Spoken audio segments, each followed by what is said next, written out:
Viewers আসসালামু আলাইকুম। সবাই কেমন আছেন?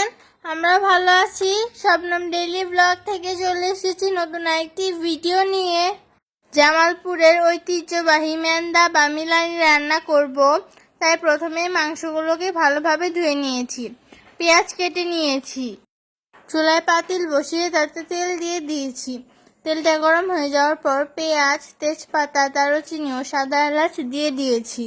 পেঁয়াজগুলো একটু ভাজি হয়ে যাওয়ার পর রসুন, আদা ও জিরা বাটা দিয়ে দিচ্ছি।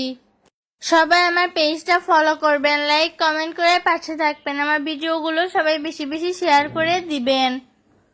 Please give me stars. পানি দিয়ে দিচ্ছি। পরিমাণ মতো লবণ দিয়ে দিচ্ছি। মরিচ, হলুদ ও ধনিয়া গুঁড়া দিয়ে দিচ্ছি। জামালপুরের ঐতিহ্যবাহী মেন্দা বা মিলানি আমার মতো করে খুব সহজেই রান্না করতে পারেন। মশলাগুলোকে ভালোভাবে কষিয়ে নিচ্ছি।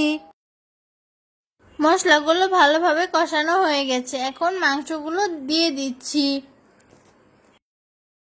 মাংসগুলোকে ভালোভাবে কষিয়ে নিতে হবে।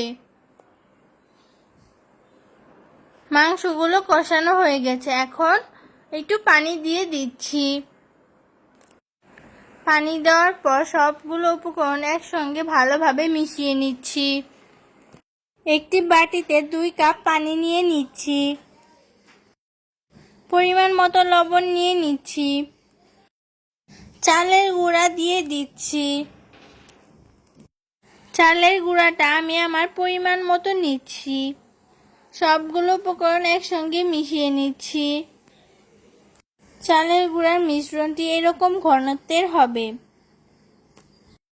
মাংসগুলো সিদ্ধ হয়ে গেছে। এখন চালের গুঁড়ার মিশ্রণটি দিয়ে দিচ্ছি। চালের গুঁড়ার মিশ্রণটি দিতে হবে এবং ভালোভাবে মিশাতে হবে, নয়তো একসাথে লেগে যাবে।